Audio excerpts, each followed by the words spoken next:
হাইকে vision রাউটারের admin password কিভাবে set করবেন আজকের এই ভিডিওতে আমি আপনাদেরকে দেখিয়ে দেব। খুব সহজে আপনি আপনার হাইকে ভিশন রাউটারে অ্যাডমিন পাসওয়ার্ডটা সেট করে নিতে পারবেন। খুব সহজে এটা সেট করে নিতে পারবেন। তো ভিডিওটা একটু মনোযোগ সহকারে দেখবেন।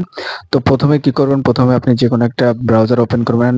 আমি ক্রোম ব্রাউজারটা ওপেন করে নিচ্ছি। এখানে এসে লিখবো 192.168.0.1 এটা লিখে সার্চ করব, অথবা আপনি এটা লিখবেন হাইকে ভিশন আইপি অ্যাড্রেস, এটা লিখে সার্চ দেবেন।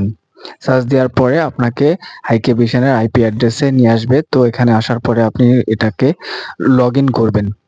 তো লগ ইন করার পরে এরকম একটা ইন্টারফেস আসবে। এখানে যদি আপনার অ্যাডমিন পাসওয়ার্ডটা সেট করা থাকে সেক্ষেত্রে অ্যাডমিন পাসওয়ার্ডটা দিবেন, অথবা আপনি আপনার রাউটারে যে প্রথম পাসওয়ার্ডটা দিয়ে সেট করেছেন ওই পাসওয়ার্ডটা এখানে দিবেন, দিয়ে লগ ইন করবেন। তো আমি লগ ইন করছি। লগ ইন করার পরে যে অ্যাডমিশন সেটিংস, এই সেটিংয়ে আসবেন। এখানে আসার পরে আপনাকে এরকম একটা ইন্টারফেস আসবে। এখানে আপনাকে ওল্ড পাসওয়ার্ডটা দিতে বলবে, অর্থাৎ আগে যে পাসওয়ার্ডটা দেওয়া ছিল সেই পাসওয়ার্ডটা এখানে দিবেন। এখানে দেওয়ার পরে একটু নিচে আসবেন। নিচে আসার পরে নিউ পাসওয়ার্ডটা সিলেক্ট করবেন, অর্থাৎ আপনার ইচ্ছা মতো আপনি পাসওয়ার্ডটা দিতে পারবেন। এখানে আমি আমার ইচ্ছা মতো পাসওয়ার্ডটা, নতুন পাসওয়ার্ডটা দিচ্ছি। দেওয়া শেষ হয়ে গেলে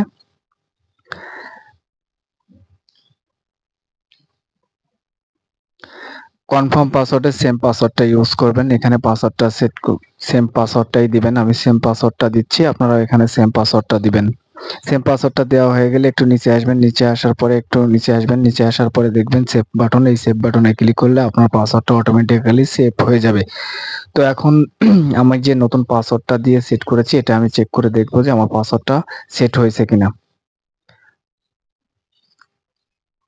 তো প্রথমে এখানে এসে আমার পাসওয়ার্ডটা সেট হয়ে গেছে। এখন আমি আমার পাসওয়ার্ড, যে নতুন যে পাসওয়ার্ডটা দিয়েছি এই পাসওয়ার্ডটা দিব। পাসওয়ার্ড দিয়ে লগ ইন করলাম। তো দেখলাম যে আমার পাসওয়ার্ডটা সেট হয়ে গেছে। তো এভাবেই কিন্তু আপনারা খুব সহজে আপনাদের অ্যাডমিন পাসওয়ার্ডটা সেট করে নিতে পারবেন, সেম প্রসেস ইউজ করে। তো ভিডিওটা কেমন লাগলো অবশ্যই কমেন্ট করে জানাবেন। ভিডিওটা যদি ভালো লেগে থাকে তাহলে চ্যানেলটাকে সাবস্ক্রাইব করে পাশে থাকা বেল আইকনে ক্লিক করে রাখবেন। তো ভালো থাকুন, সুস্থ থাকুন, আল্লাহ হাফেজ।